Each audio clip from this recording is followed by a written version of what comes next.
Hello, good evening to all of you. I am Ranjeet sir और Iota के इस online platform पे आप सबका एक बार फिर से स्वागत करता हूँ। आज के क्लास में हम लोग यहाँ पे फिजिक्स की क्लासेस हम शुरू कर रहे हैं और फिजिक्स के साथ हम लोग आज की क्लास को आगे बढ़ेंगे। मैं आपको बताता हूँ कि यदि आप जेईई मेंस या अगर आप मेडिकल की तैयारी करते हैं तो आपके लिए फिजिक्स में क्या क्या ज़रूरी है, इन्हीं सब बातों के साथ हम लोग क्लास को शुरू करेंगे।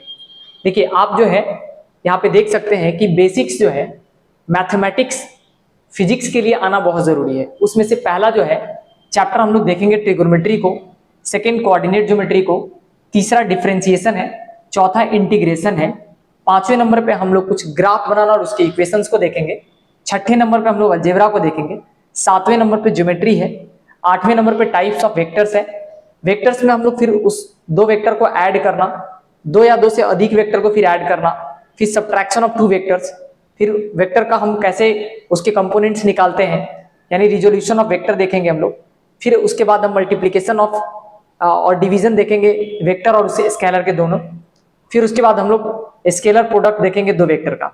तो यहाँ पे जो है मतलब vector product of two vectors देखेंगे, मतलब ओवरऑल पूरा वेक्टर चैप्टर हम लोग देखेंगे। ये मैथमेटिकल टूल्स में ही ये चीज हम आपको पढ़ा देंगे। उसके बाद हम लोग एक्सरसाइज करेंगे, एक्सरसाइज 1 जो कि कॉन्सेप्चुअल क्वेश्चन होगा, एक्सरसाइज 2 में हम लोग प्रीवियस ईयर क्वेश्चंस करेंगे और एक्सरसाइज 3 में हम लोग कुछ एनालिटिकल क्वेश्चंस करेंगे। अभी तक जो है मतलब अगर आप जेईई मेंस या मेडिकल इन दोनों में से अगर आप किसी भी एक चीज की तैयारी कर रहे हैं तो आप यहाँ से फिजिक्स जो है वो देख सकते हैं, है ना। अगर आप 11th और 12th की भी अगर पढ़ाई कर रहे हैं तो आपके लिए वीडियो जो है वो बहुत महत्वपूर्ण होने वाला है। हम बिना समय गंवाए यहाँ पे हमने नीट का सिलेबस जो बताया है इसमें क्या क्या है वो आप देख सकते हो। बाद में मैं आपको ये पीडीएफ है ना आपको प्रोवाइड करा दूंगा। अभी फिलहाल हम लोग आज के क्लास में जो भी बेसिक्स मैथमेटिक्स है उसको स्टार्ट करें, जिसमें हम लोग ट्रिगोनोमेट्री सीखने वाले हैं। ट्रिगोनोमेट्री में आपको सबसे पहले आपको मैं बता रहा हूँ में सबसे पहला कॉन्सेप्ट जो हमारे लिए सबसे ज्यादा इंपॉर्टेंट होता है वो होता है एंगल। देखो मैं आपको बताता हूँ एंगल क्या है। यानी अगर मैं बात करूं एंगल के बारे में तो एंगल क्या है इसके बारे में हम लोग देखते हैं, ठीक है। एंगल की अगर बात करी जाए तो एंगल जो है जैसे आप यहां पे देखो, ये यहां पे आपको दिख रहा है कि ये एक फिक्स पॉइंट है, ठीक है, ये एक फिक्स पॉइंट है और इसी के ऊपर एक और जो है एरो यहां पे रखा हुआ है और इसको हम लोग क्या कर रहे हैं ऐसे रोटेट करा रहे हैं। लेट से इसको हमने यहां से यहां तक रोटेट कराया तो ये जो अमाउंट ऑफ रोटेशन आपको दिख रहा है, amount of rotation, amount of rotation, ठीक है, मतलब ये कितना रोटेट किया और इस रोटेशन में इसने कितना जो मैग्नीट्यूड है रोटेशन का, जिसको आप अमाउंट कह लो मैग्नीट्यूड कह लो, इसी को हम लोग कहते हैं एंगल, ठीक है। ये ध्यान रखेंगे, एंगल कुछ और नहीं होता है, ये अमाउंट ऑफ रोटेशन को ही हम लोग एंगल कहते हैं। यहां पे आप ध्यान रखेंगे कि जब भी एंगल हम लोग मेजर करेंगे वो हमेशा एंटी क्लॉकवाइज होना चाहिए। एंटी क्लॉकवाइज, क्लॉकवाइज रोटेशन जो होगा, रोटेशन ये हमारा पॉजिटिव एंगल होता है, ठीक है। जबकि अगर वो क्लॉकवाइज रोटेशन होगा, क्लॉकवाइज रोटेशन, ठीक है, क्लॉकवाइज जो रोटेशन होता है, रोटेशन वो हमारा नेगेटिव एंगल देता है, ठीक है, नेगेटिव एंगल। जैसे मैं सिंपल अगर आपको समझाऊं तो आप देखो, अगर हमें ये एंगल मेजर करने के लिए कहा जाए तो ये मान लेते हैं कि 30 डिग्री है, तो ये आपको दिख रहा है कि एंटी क्लॉकवाइज है, तो यहाँ जो एंगल है, ठीक है, मैं मान लेता हूं कि ये अगर ए है, ओ है और बी है, प्लस का 30 डिग्री दिखेगा, ठीक है, क्योंकि मेजरमेंट हम लोग इसको ऐसे कर रहे हैं एंटी क्लॉकवाइज डायरेक्शन। लेकिन अगर वही अगर हम यहाँ पे देखें तो आप देखो जरा ध्यान से, अगर मैं इसी एंगल को, ठीक है, अगर इस तरीके से मेजर करूंगा तो ये माइनस का 30 डिग्री कहलाएगा, यानी वो टेकन एज नेगेटिव है। तो यहाँ पे ये चीज आपको ध्यान रखना है। यानी अगर मैं समराइज करूं अपने इस टॉपिक को तो एंगल क्या है, अमाउंट ऑफ रोटेशन है। अगर वो रोटेशन क्लॉकवाइज है नेगेटिव होगा, एंटी क्लॉकवाइज है तो पॉजिटिव होगा। ठीक है, यहाँ पे वही आपको समझाया है कि ये amount of revolution that revolving makes with its initial position. यहाँ पे इस अपनी इनिशियल पोजीशन से ये कितना टर्न हुआ है, यही हमारा एंगल कहलाता है। बेसिक चीजों को समझेंगे। यहाँ पे ध्यान रखेंगे कि अगर एंटी क्लॉकवाइज डायरेक्शन में रोटेशन हो रहा है तो पॉजिटिव एंगल कहलाता है, और अगर नेगेटिव एंगल कंसीडर करेंगे वो तब करेंगे जब हमारा क्लॉकवाइज हमारा रोटेशन होता है। तो इस ठीक है, यहाँ पे 2-3 चीजें आपको समझना है, उसको आप ध्यान से समझो। देखो, आपको याद क्या रखना है, कोई भी जो सर्कुलर मेजरमेंट होता है, ठीक है, जैसे एक सर्कल है, ठीक है, इस सर्कल में आप याद रखेंगे, अगर मैं ये मुझे पता है ये रेडियस है और यहाँ पे ये जो है ये लेंथ ऑफ आर्क है, और यहाँ जो ये थीटा दिख रहा है, मतलब जो एंगल दिख रहा है, याद रखेंगे ये थीटा हमेशा ऑलवेज इन रेडियन, ये हमेशा रेडियन में मेजर किया जाता है। यानी आप कभी भी सर्कुलर मेजरमेंट में जो एंगल होगा वो हमेशा रेडियन में कंसीडर करेंगे। अब ये रेडियन के बारे में थोड़ा सा एक बात समझने से पहले आप ये समझो कि यहाँ पे थीटा जो है वो हमारा एंगल है, ठीक है, एल क्या है, लेंथ ऑफ आर्क है, लेंथ ऑफ आर्क, ठीक है, और आर क्या है, तो ये रेडियस ऑफ सर्कल आपको दिख रहा है, ये हमारा रेडियस है, ठीक है। अब देखो यहाँ पे इन तीनों के बीच में एक रिलेशन होता है, theta is equal to L by R. आप यहीं से L is equal to R into theta भी लिख सकते हैं।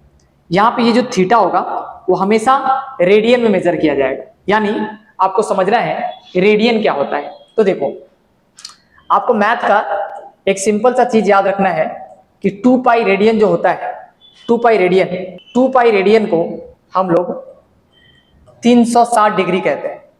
यानी अगर आपसे बोला जाए कि सर पाई रेडियन बराबर क्या होगा, तो 180 डिग्री होगा।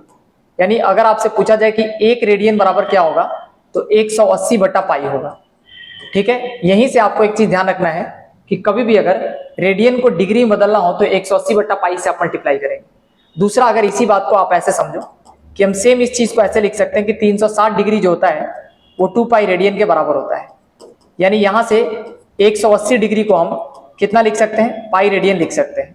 अगर आपसे पूछा जाए कि 1 डिग्री बराबर क्या होगा, तो पाई अपॉन में 180 होगा, ठीक है। मतलब अगर डिग्री को रेडियन में बदलना हो तो एक पाई बटा 180 से मल्टीप्लाई करेंगे, और रेडियन को अगर डिग्री में बदलना हो तो 180 बटा पाई से मल्टीप्लाई करेंगे। तो ये चीज आपको ध्यान रखना है, ठीक है। जिस तरीके से हम लोग यहाँ पे एक दो छोटा छोटा चीज समझना है आपको, ठीक है। जैसे देखो, हम राइट एंगल की बात करते हैं। राइट एंगल का मतलब आपको पता होना चाहिए। राइट एंगल मीन्स व्हाट, यानी जो एंगल हमारा 90 डिग्री का है, ठीक है, एक ऐसा एंगल जो यहाँ पे 90 डिग्री का है, इसी को राइट एंगल कहते हैं। तो 90 डिग्री को अगर मैं रेडियन में बोलूं मेजर करने के लिए, तो हमें कुछ नहीं करना है। यानी 90 डिग्री को हमें क्या करना है, अब देखो हमारे पास डिग्री है, यानी जब भी डिग्री होगा और उसको रेडियन में बदलना होगा तो पाई बटा 180 से अपने को मल्टीप्लाई करना है। मतलब अगर मैं इसको सिंपली पाई बटा में 180 से अगर मल्टीप्लाई कर दूं तो मुझे दिख रहा है कि ये 2 बार में जाएगा, तो ये पाई बाई 2 रेडियन कहलाता है, पाई बाई 2 रेडियन। यानी बेसिक से अगर आप चीजों को देखो तो आप ध्यान रखना, ये पूरा का पूरा जो है ये सर्कुलर मेजरमेंट कहलाता है, सर्कुलर मेजरमेंट, ठीक है। सर्कुलर मेजरमेंट में आप याद रखेंगे एक तो सर्कल है ना, और यहाँ पे दोनों इसका रेडियस हो गया, ये हमारा इसके बीच में जो इंक्लाइंड एंगल है वो थीटा है, और ये लेंथ ऑफ आर्क हमारा एल है। यहाँ से जो रिलेशन मिला वो theta is equal to L by R मेरा, यहाँ से L is equal to R theta कर सकते हैं, आर इससे पता होना, ठीक है। अब आपको एक दो चीजें ध्यान रखना है, जैसे 1 राइट एंगल यहाँ पे 90 डिग्री के बराबर होता है, तो 1 राइट एंगल को हम पाई बाई 2 रेडियन लिख सकते हैं, ठीक है। एक और चीज का आप ध्यान रख सकते हैं कि एक रेडियन जो होता है, जैसे 180 बटा में जो पाई दिख रहा है वो लगभग 57.3 डिग्री के आसपास होता है। अगर आप इसकी वैल्यू अगर आप कैलकुलेट करने जाओगे तो ये लगभग 57.3 डिग्री के आसपास होता है, ठीक है। ये चीज आपको ध्यान रखना है। उसी तरीके से अगर आप यहाँ पे क्या है, एक circular arc of length pi centimetre का दिया हुआ है। यहाँ पे आप कुछ चीजों को समझो। एक सर्कुलर आर्क है, मान लेते हैं कि ये लेंथ ऑफ आर्क है, ठीक है, ये सेंटर है, तो यहां से यहां इसको ज्वाइन कर देंगे ऐसे, तो ये लेंथ दे रखा है पाई सेंटीमीटर, ठीक है। मतलब एल हमको पता है इसमें कितना है, पाई सेंटीमीटर। और क्या क्या दिया है, find angle subtended by it at the centre in radian and degree. एक circular arc is of length pi centimetre, ये length of arc pi centimetre दिया हुआ है और यहाँ पे ये रेडियस की वैल्यू 6 सेंटीमीटर गिवन है। मतलब यहाँ पे ये रेडियस ये भी 6 सेंटीमीटर है और ये भी 6 सेंटीमीटर है। आपसे ये थीटा पूछा है, तो सबसे पहले आप देखो, यानी हमने पढ़ा theta is equal to L by R होता है, एल बाई आर। एल के जगह पर मुझे दिख रहा है पाई और आर के जगह पर मुझे दिख रहा है 6, यानी पाई बाई 6 की वैल्यू हम लोग को निकालना है। ठीक है, अब आप देखो ये पाई बाई 6 रेडियन है, पाई बाई 6 रेडियन। अगर इसी चीज को हमें डिग्री में बताना है तो हमें क्या करना होगा, पाई बाई 6 लिखा हुआ है। अब आप देखो, अगर आपको रेडियन को मैंने पहले सिखाया आपको कि अगर हमें क्या करना है कि रेडियन से अगर हमको डिग्री में जाना है तो 180 बट्टा पाई को हम लोग मल्टीप्लाई करेंगे। 180 बट्टा में पाई को, हमें दिख रहा है पाई से पाई खत्म हो गया और ये 30 बार में कट जाएगा। मतलब यहाँ दिख रहा है कि ये जो एंगल होगा, अगर उसने बोला है डिग्री में बताने के लिए तो 30 डिग्री होगा, और अगर इसी चीज को रेडियन बताना होता तो सिंपली यहाँ पे हम लोग पाई बाई 6 रेडियन लिख करके आगे बढ़ जाते हैं। तो इस तरीके से इस सवाल का जो आंसर है वो 30 डिग्री है। ये जो घड़ी दिख रहा है आपको, इसमें 4 बज रहा है। ठीक है, तो मैं आपको एक छोटा सा चीज समझाता हूँ, आप ध्यान देना। देखो, अगर मेरे से पूछा जाए, यहाँ देखो मैंने क्लॉक से 4 o'clock 4 दिख रहा, how much angle do its minute hand and hour hand needles make. अगर 4 बज रहा है तो आपको पता है 4 बजने का मतलब हुआ, यहाँ पे देखो इधर 12 है, इधर मान लो 1 है, 2 है, 3 है और ये 4 है। फिलहाल अपने को इतने ही से मतलब है, ये सेंटर है, इधर मान लेते हैं मिनट हैंड है और इधर मान लेते हैं कि आवर हैंड है। आवर हैंड क्योंकि छोटा होता है तो आप इसको ध्यान रखेंगे। मैं अभी आपको कवर करने के लिए सिर्फ बता रहा हूँ, ये थीटा निकालने में अपना इंटरेस्ट है। गिवन इन्फॉर्मेशन क्या है, आपसे कुछ भी नहीं दिया हुआ है। ठीक है, तो आप यहाँ पे देखो, अगर मैं इस पूरे को देखूं तो अपने पास 12 घंटे होते हैं। 12 घंटे में देखा जाए तो 360 डिग्री होता है। ठीक है, आप ध्यान से देखना, यानी 12 आवर में 360 डिग्री होता है।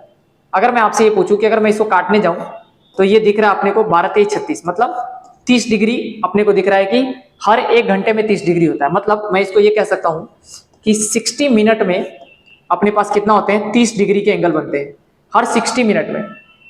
1 घंटे में अपने को, जैसे यहां से यहां दिख रहा है कि ये 30 डिग्री होगा, यहां से यहां भी दिख रहा है कि 30 डिग्री होगा, फिर यहां से यहां भी दिख रहा है 30 डिग्री होगा और यहां से यहां भी 30 डिग्री दिख रहा है। तो ये 30 30 60 30 90 और 30 120। तो यहाँ पे बिना पेन चलाए भी आप बता सकते हैं कि 120 डिग्री का एंगल यहाँ पे कवर किया जा रहा है। तो आप देख सकते हैं यहाँ पे 120 डिग्री जो है इस सवाल का सही आंसर है। अब इसको क्या करना है कि रेडियन में बताना है। तो हमने अभी सीखा है कि अगर आपको डिग्री को रेडियन में बदलना है तो आप क्या करोगे, यहाँ ध्यान देना। हमने पहले आपको सिखाया कि डिग्री को रेडियन बदलना है तो पाई बटा 180 से आपको मल्टीप्लाई करना पड़ेगा। ठीक है, ये 0 से 0 खत्म हो जाएगा, 6 के टेबल में 2 बार में, 6 के टेबल में 3 बार में, तो 2 पाई अपॉन में कितना, ये 3 रेडियन जो होगा वो हमारा एंगल हो जाएगा। ठीक है, तो आप ध्यान रखेंगे, इसमें डेटा जो अपने लिए इंपॉर्टेंट है वो यही है कि यहाँ पे 60 मिनट में 30 डिग्री का एंगल। अगर आप नोट करके लिखना चाहते हैं तो आप एक बात समझो, देखो अगर 60 मिनट में 30 डिग्री का एंगल कवर किया जा रहा है, इसका मतलब हुआ 1 मिनट की जो वैल्यू होती है वो 30 अपॉन में 60 का मतलब आप ध्यान रखेंगे 1/2 डिग्री होता है। 1 मिनट में अगर आपसे पूछा जाए तो आधा डिग्री जो है वो एंगल कवर किया जाता है। ठीक है, ये बात हमेशा आप ध्यान रखेंगे। ठीक है, यहां से आप इस चीज को ध्यान रखेंगे। ठीक है, चलिए अगले एग्जांपल्स पे आते हैं। यहाँ पे अब आता है ट्रिगोनोमेट्रिक रेशियो जिसकी जरूरत है।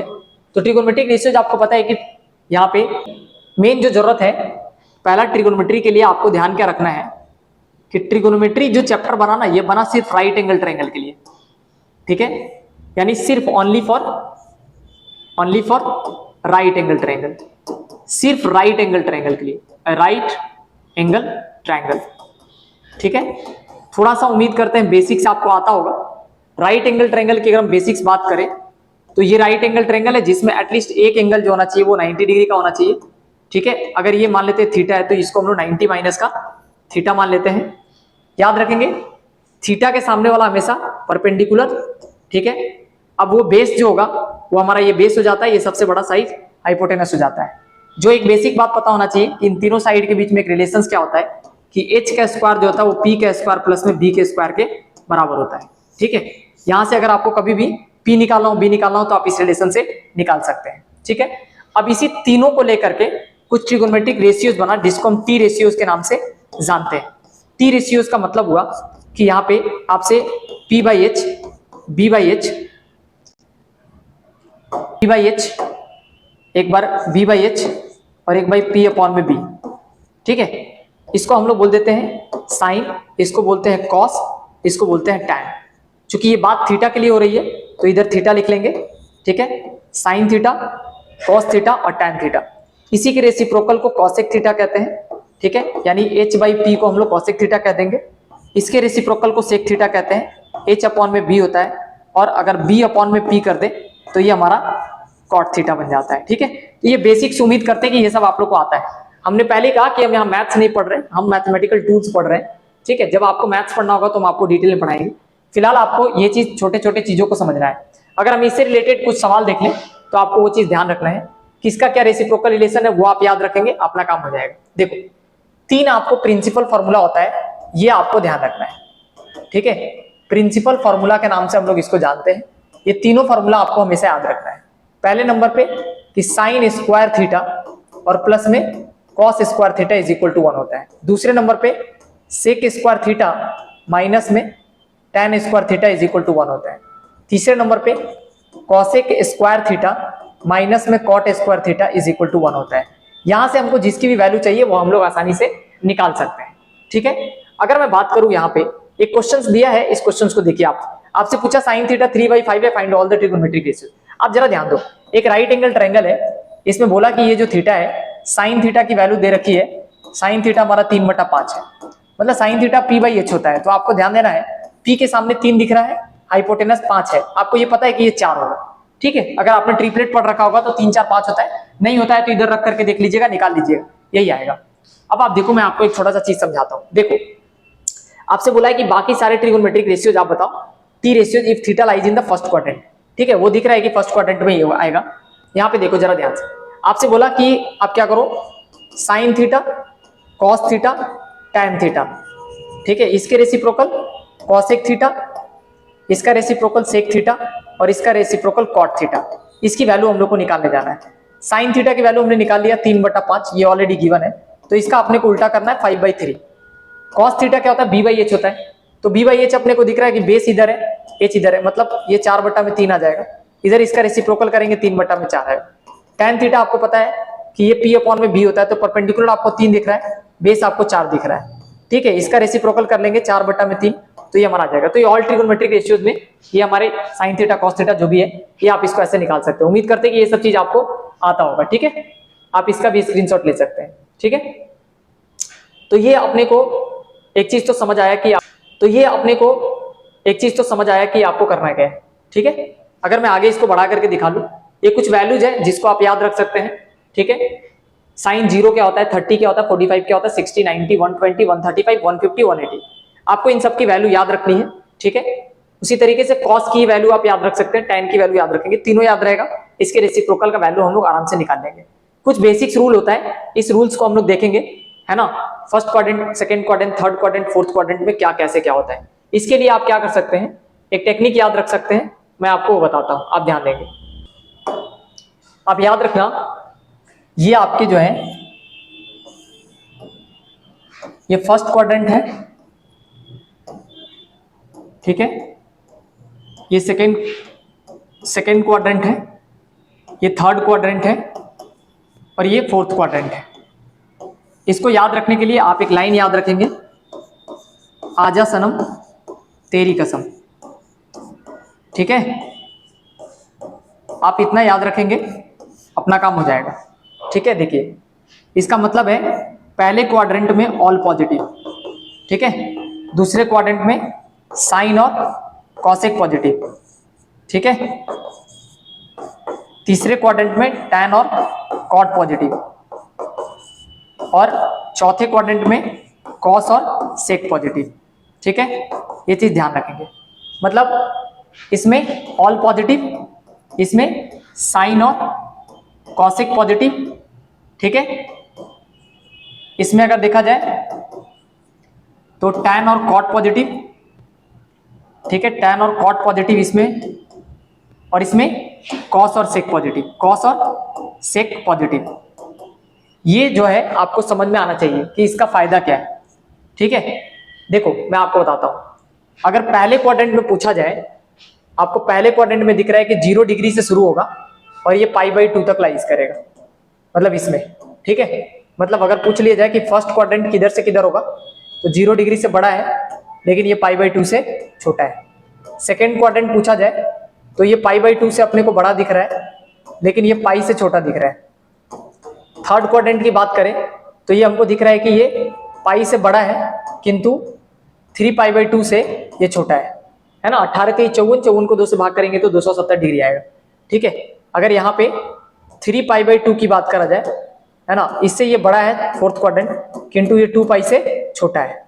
ठीक है, तो ये आपके एंगल का देख लेना है कि कौन सा एंगल कहाँ पे होता है। आपको पता होना चाहिए इस लाइन पे ये 0 डिग्री है, ठीक है, इधर π/2 है, ठीक है, इधर आपको दिख रहा है कि ये पाई है, रेडियन में ले सकते हैं, और इसको हम लोग 3π/2 कह सकते हैं। वापस से आएंगे यहाँ पे तो ये 2π हो जाएगा। मतलब कंप्लीट अगर हम एक चक्कर मार ले तो ये 360 डिग्री होता है, और इसी 360 डिग्री को हम 2π रेडियन के नाम से जानते हैं। ठीक है, अगर मान लेते हैं कि आपसे पूछ ले sin 30 की वैल्यू, cos 30 की वैल्यू, tan 30 की वैल्यू, ठीक है, तो इन सब की जो वैल्यू होगी, जैसे sin 30 आपको पता है 1/2 होता है, cos 30 आपको पता है √3/2 होता है, और tan 30 आपको पता है 1/√3 होता है। मैं आपको ये बता रहा हूं कि अगर फर्स्ट क्वाड्रेंट में कोई भी ट्रिगोनोमेट्रिक रेशियोज होगा तो प्लस का ही आएगा। देखो ये भी पॉजिटिव, ये भी पॉजिटिव, और ये भी पॉजिटिव ही आपको दिख रहा है। चाहे आप, है ना, 60 डिग्री की वैल्यू लेकर के देख लो, आपको पता चल जाएगा, है ना। तो ये ध्यान रखना है। उसी तरीके से मतलब कोई भी एक्यूट एंगल, और एक्यूट एंगल मतलब angle lies at the first quadrant, है ना, आप ध्यान रखना उसके लिए जो वैल्यू होगी वो ये होगी। लेकिन अगर आपसे पूछ लिया जाए, इंटरेस्टिंग बात ये है कि अगर आप साइन 120 डिग्री पूछ ले, कॉस 120 डिग्री पूछ ले, और टैन अगर 120 डिग्री पूछ ले, तो इसकी वैल्यू आपको समझ में आना चाहिए। मुझे दिख रहा है कि हम इसको साइन 90 + 30 लिख सकते हैं। ठीक है, इसको हम लोग कॉस 90 प्लस में 30 लिख सकते हैं, इसको हम लोग टैन 90 प्लस में 30 लिख सकते हैं। अब आपको एक दो चीज यहाँ पे पता होना चाहिए। ठीक है, अगर आपको ये पता है तो अपना काम हो जाएगा। देखिए साइन 90 प्लस आपको 30 जाना है। अगर मैं आप ग्राफ पे अगर आपको चलने आता है तो आप जरा ध्यान से देखो। ठीक है, ये याद रखना, ये वाला एक्स एक्सिस होता है, ये वाला वाई एक्सिस होता है, ये पता है आपको। मेरे को जाना है साइन 90 + 30, तो मैं 90 गया पहले, और 90 जाने के बाद मैं 30 गया। ठीक है, तो देखो ये जो एंगल है, मतलब यहां से जो एंगल बन रहा है 90 + 30 जो बन रहा है, तो इसका टेल देखो, टेल किसके, वाई एक्सिस से। मतलब आपको पता होना चाहिए कि अगर साइन 120 डिग्री है तो हमने अभी कहा कि इसको हम लिख सकते हैं साइन 90 + 30, और इसका मतलब होता है कि जो जब भी वाई एक्सिस के साथ ये